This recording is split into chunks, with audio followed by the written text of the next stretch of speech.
La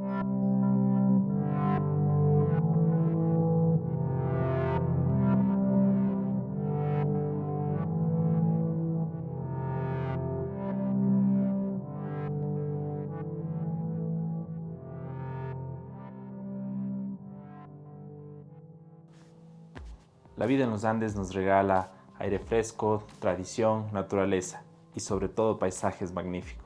El reto de habitar aquí es aprovechar todos estos elementos y crear lugares que sean uno solo con su entorno. La parada de hoy nos trae a las faldas del Cojitambo en la ciudad de Azogues, a 20 minutos de Cuenca, donde vamos a visitar la casa AO2, diseñada y construida por la oficina Atelier Laboratorio de Arquitectura y Urbanismo.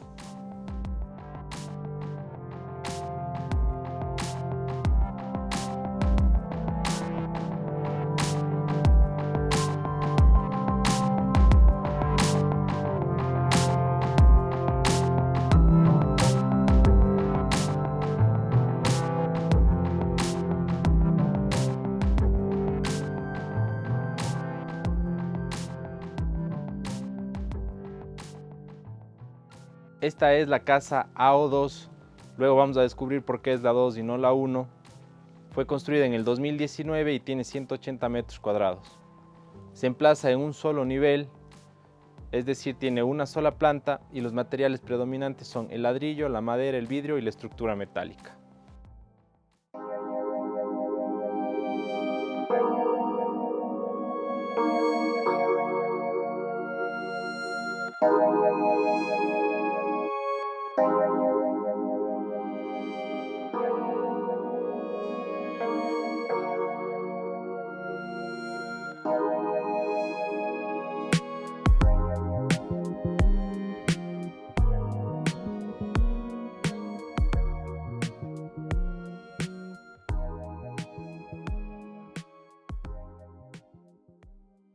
Hay que destacar el uso predominante de materiales que contrastan con el entorno. Por un lado tenemos el rojizo del ladrillo y de la madera y por el otro el verde del paisaje.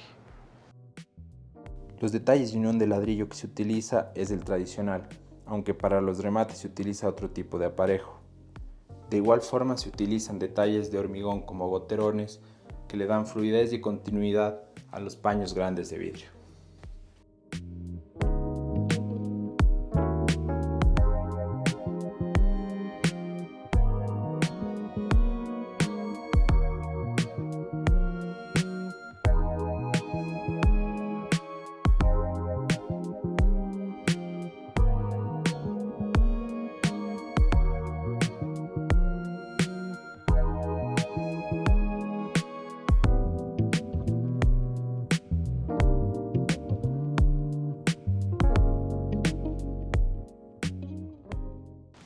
El paisaje es el punto inicial para el emplazamiento de la vivienda.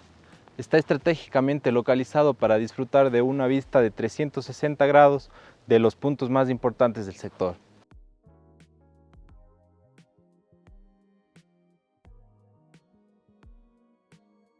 La solución urbana en cuanto a su entorno es muy adecuada. Se esconde de sus vecinos inmediatos y se abre a todas las visuales panorámicas.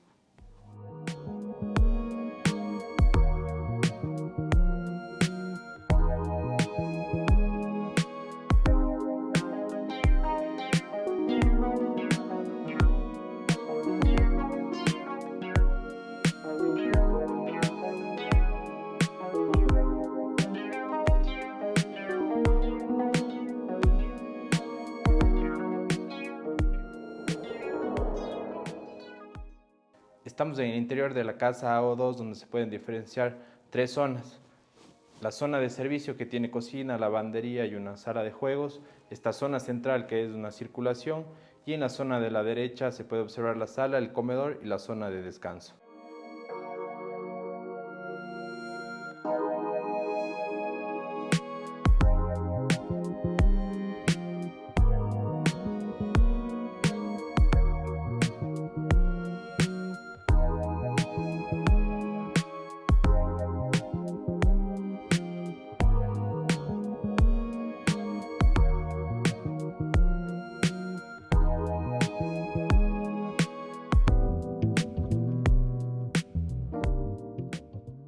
La sala y el comedor se abren a toda la casa, convirtiéndose en el espacio en común de todos los bloques.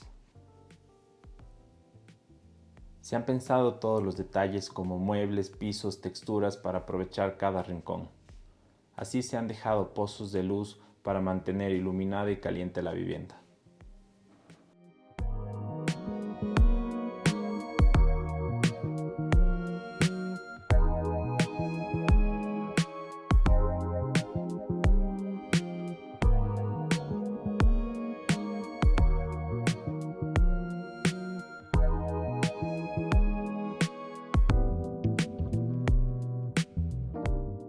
La cocina es espectacular en cuanto a acabados, funcionalidad, pero no hay que dejar de lado todas las visuales que se generan desde aquí.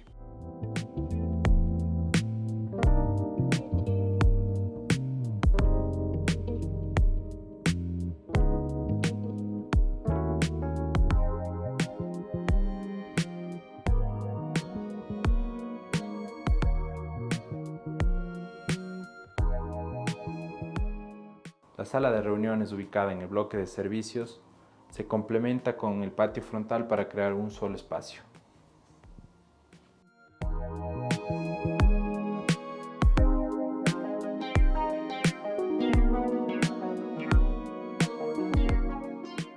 Encontramos muchísimos detalles dentro y fuera de la vivienda, pero el que más llama la atención es la generación de este patio interior que tiene una pared de madera reciclada y algunos escondites dentro de ella.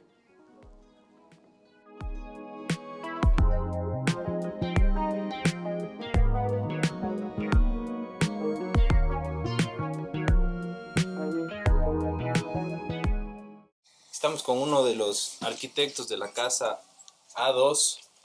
Nos va a dar una entrevista, nos va a contestar algunas preguntas. Es Sebastián Vallejo, aquí les presento.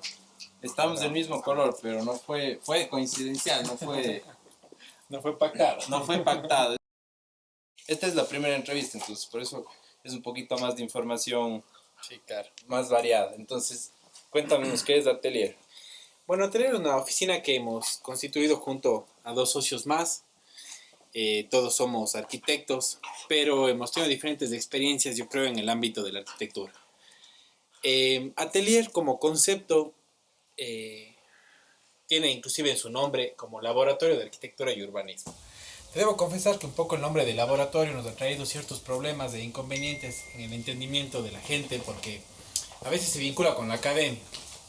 Sin embargo, nosotros le colocamos como laboratorio porque es un espacio donde se desarrollan ideas, donde se experimentan cosas en el ámbito de la arquitectura.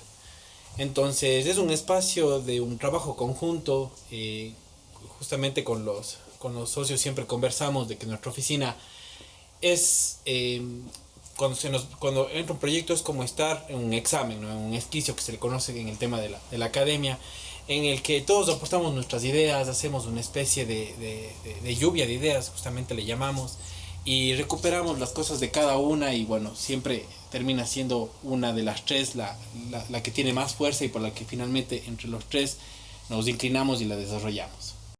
Sebas y David fueron mis compañeros en el máster, entonces yo sí quiero saber cómo es el máster, te aportaba a tu carrera. Mira, yo siempre comento, y yo creo que la experiencia del máster, y bueno, en este caso tuve la oportunidad de hacer, como bien dices, del máster en el extranjero, en Barcelona, donde fuimos compañeros. Yo creo que el hacer el máster, mucha gente a veces considera que, claro, es ir a fomentar y ir a potenciar, más bien dicho, el tema de tu estudio y la academia, ¿no? Y sin duda lo haces, pero yo creo que en general te enseña sobre la vida. Yo creo que la experiencia de vivir otra cultura, la experiencia de estar en otra ciudad, de vivir otra ciudad, te da muchos aportes y desde luego también el tema académico ya como máster, ¿no? Una de las cosas que de la academia recuperamos fue el tema de nuestra tradición, de nuestra arquitectura vernácula, ¿no? Yo creo que, bueno, como bien sabes, nuestra tesis finalmente se centró en este estudio cromático de un pueblo de allá que se llama Vilada. Y nos abrió los ojos, nos abrió las puertas y nos enseñó a entender cómo las técnicas tradicionales bien estudiadas pueden llevarse a la arquitectura contemporánea. y evidentemente también nos dejó enseñanzas profundas sobre el tema de la cromática, de cómo a veces pintar una casa puede, en muchas ocasiones suele ser una decisión que puede tomarse a último minuto o en obra, y que yo creo que debe ser estudiada desde el inicio, porque el color es importante en nuestra cultura, en nuestra tradición y en nuestra vida en general. Bueno, Vilada es un pueblito que está muy cerca de La Verga, Sí, allá sí, en Cataluña, Sí.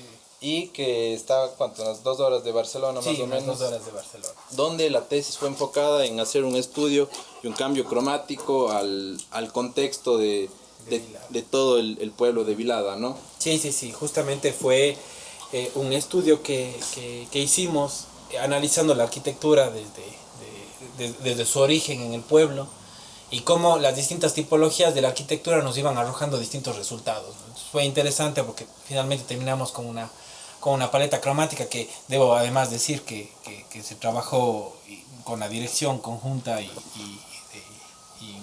siempre apoyo de Maribel Rosselló, Felipe Will, Joan Carles Soler, Luis Mestres. Bueno, ahora sí cuéntame, ¿por qué escogiste este lugar de la casa para la entrevista? Yo creo que este lugar es uno de mis favoritos, bueno, por varias razones. En el tema del diseño fue bastante interesante, como ves, del piso tiene su lógica, su patrón. La idea justamente era que del centro se vaya difuminando una cierta trama de ladrillos. Y creo que es una de las cosas que nos enseñó, porque claro, al momento del diseño fue bastante sencillo, digamos, de ejecutar a nivel de computadora, pero en el punto de la construcción nos topamos, claro, con una realidad bastante complicada. Este piso tomó muchísimo tiempo hacerlo. Y claro, ahí es cuando uno se cuestiona si es que fue una buena estrategia o no. Bueno, finalmente la verdad terminamos bastante contentos con el resultado, creo que el sacrificio valió la pena. Y además por toda esta apertura visual, o sea, que se genera, que fue el objetivo de la casa. O sea, como bien tú sabes, la casa O2 buscaba respetar el paisaje, la casa O2 buscaba potenciar, enmarcar el paisaje. Y yo creo que este espacio lo logra, creo que es un espacio de relajación, es un espacio donde uno puede tomarse unas cervezas justamente. Y además se articula muy bien con todo el tema de la zona social, bueno, de la zona prevista para el billar. Y bueno, es un espacio, yo casi he conversado con ellos, un espacio casi poético, ¿no? Donde uno puede, no sé, hasta reflexionar sobre las cosas sencillas y complejas de la vida.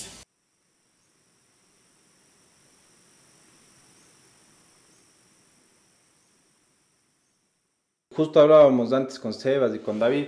O sea, aquí está la generación X, la generación millennial y Sebas, que ya sería la generación Z. ¿Cómo configuran eso? ¿Cuál es el cambio de experiencia?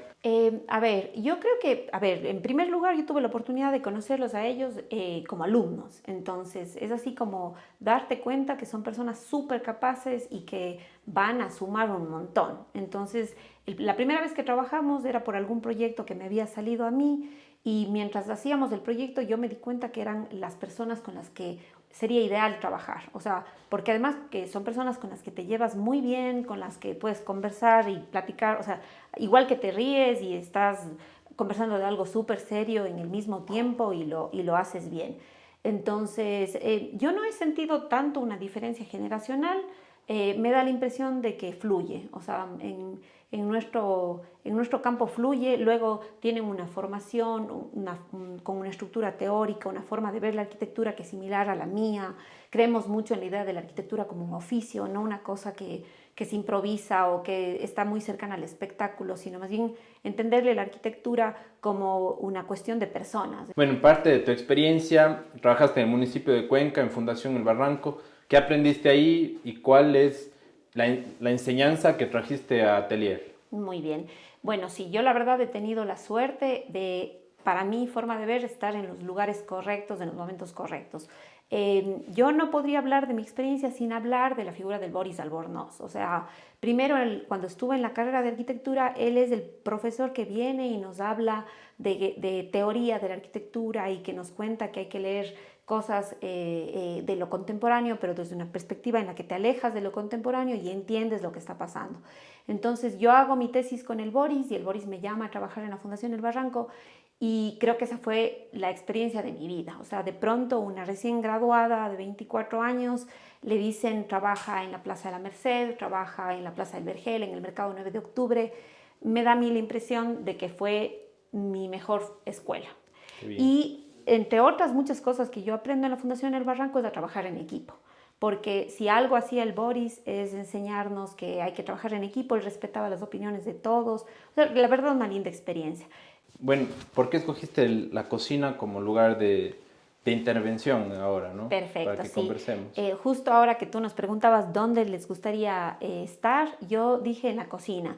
Y después como que dudé y dije a lo mejor no, porque van a decir es la única mujer del grupo y eligió la cocina. A que por si acaso que no dije que no yo. dijiste tú. Ah, ya. Sí. Y claro, detrás del tema siempre hay una cantidad de estereotipos, de constructos sobre que la mujer y el papel en la cocina. Y sin embargo, en esta casa a mí me encanta la cocina. Yo le veo a la cocina como el corazón de la casa, en la medida de que ha cambiado tanto la vida doméstica y la cocina es donde está la familia, donde nos reunimos, donde conversas, donde ahora todos los miembros del hogar hacen algo mientras se está preparando los alimentos. Entonces, esta cocina en particular me encanta porque esta ventana alargada es una forma de ver a mí un éxito de la cocina, porque garantiza que quien trabaja en el hogar siempre está mirando algo. Entonces eso me gusta mucho de esta casa, de este espacio y por eso escogí el espacio.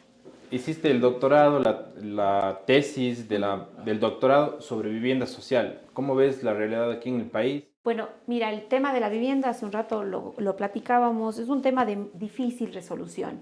Creo que el principal conflicto es que el Estado se enfoca mucho más en el déficit cuantitativo sobre el cualitativo. Totalmente. Entonces, a mí me da la impresión de que los arquitectos debemos preocuparnos un poco más sobre cómo mejorar el tema de la calidad de la vivienda existente, y eso es algo que normalmente le tenemos un poquito de temor, no nos metemos mucho ahí porque es conflictivo, porque te puedes encontrar con sorpresas, hasta económicamente terminas hasta perdiendo. Entonces me da la impresión de que hay que tomarnos el asunto con seriedad porque no se puede resolver a corto plazo y sin embargo no por eso no vamos a hacer nada, hay que empezar a hacer. Me parece a mí que los arquitectos tenemos que pensar en casas como estas, que son casas que están en medio del paisaje, privilegiadas porque están en un entorno especial, pero también hay que pensar en las otras, ¿no? En estas casas que son para la gente que de pronto le cuesta más, ¿no? Entonces hay mucha más responsabilidad en esas. O sea, cada dólar cuenta y lo que hagas en ese contexto tiene que ser con una profunda responsabilidad, porque cuando se trata de vivienda social, entendemos que la vivienda social es la vivienda de la clase media toda, pero más pequeñita. Y esta es una visión que en mi tesis la planteaba extremadamente cruel, ¿no? Porque la forma de vivir es diferente y no pasa nada. O sea, el concepto de sala, comedor, cocina, estilo americano que se hace en la vivienda social es desenfocado porque no entiende las formas de vivir, lo que tú decías, ¿no? No entiende para quién está hecha la casa. Entonces, sin importar el proyecto que uno haga, creo que es fundamental ese encuentro con la persona.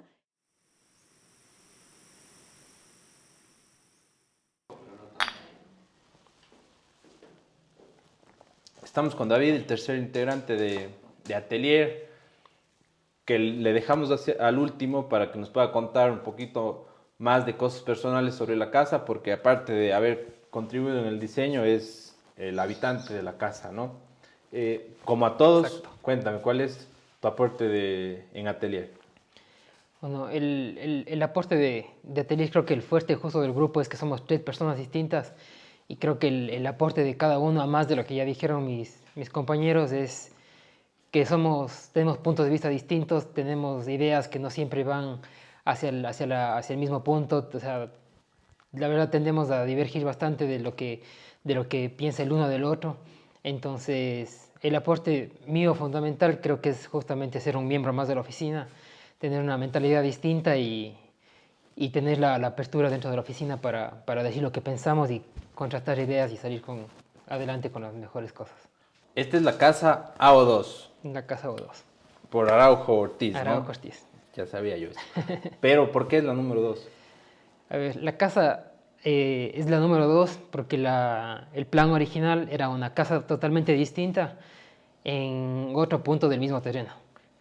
Entonces, la verdad es esta casa estaba totalmente diseñada, llegamos a un punto de diseño súper detallado y todo, a punto de construir, pero ya por cuestiones, o sea, de la vida, ¿no? Cosas que suceden, el presupuesto se vio reducido de un punto al otro y la casa que se había planificado originalmente ya no se podía realizar con el mismo presupuesto y no queríamos hacer una casa que, o sea, sea una sombra de lo que podría haber sido. No queríamos hacer una casa que brille, o sea, siendo lo que es. Entonces, con esa intención volvimos a diseñar una nueva casa y le dejamos plasmado en el nombre, o sea, un poco mostrando, ¿no? Desde el inicio estas cicatrices un poco que van apareciendo en la arquitectura mientras vas haciendo. O sea, es la número 2, no es la 1, es la 2 y es parte del encanto de la casa. Qué bueno, qué chévere. Bueno, ahora sí cuéntame sobre este detalle que parece una obra de arte, es algo singular que no se ve siempre, pero ¿cuál es su historia? En este caso, la verdad creo que es una de las cosas que más me gusta de la casa, porque habla mucho de las personas que viven aquí, ¿no? Y también del equipo que diseñó la casa. Esta es una pared que originalmente en el diseño estaba plantada de otra forma, se iban a comprar otros tipos de materiales para adornar la pared, porque es una pared que destaca dentro de la casa. Pero ya cuando estábamos en construcción teníamos retazos de las vigas originales de las viguetas de madera y había bastante. O sea, dejar ahí hubiese sido casi un desperdicio. Totalmente. Entonces, un poco de forma creativa dentro de la propuesta de diseño decidimos aprovechar estas vigas y ya que mi papá es un carpintero amateur un poco ávido, le encargamos a él que se dedique a hacer algo para la casa, un poco, ocha, es la propia experiencia de él, o sea, él creo que es... O sea, papi, ahí están los retazos. Claro, haga. Ahí está. Y es chévere, o sea, es un poco, es lo que él hace, es parte de lo que él le gusta hacer, es parte de su vida que está aquí reflejada dentro de la casa. Qué chévere. Y es un poco la parte de mi papá, que es toda la parte de la madera, y la parte de mi mamá, que es toda la parte del jardín. ¿No? Qué chévere. Entonces creo que habla un poco también de los habitantes de la casa, es más personal. Nos pasamos súper chévere. Nuestra próxima parada, Tarqui en Cuenca.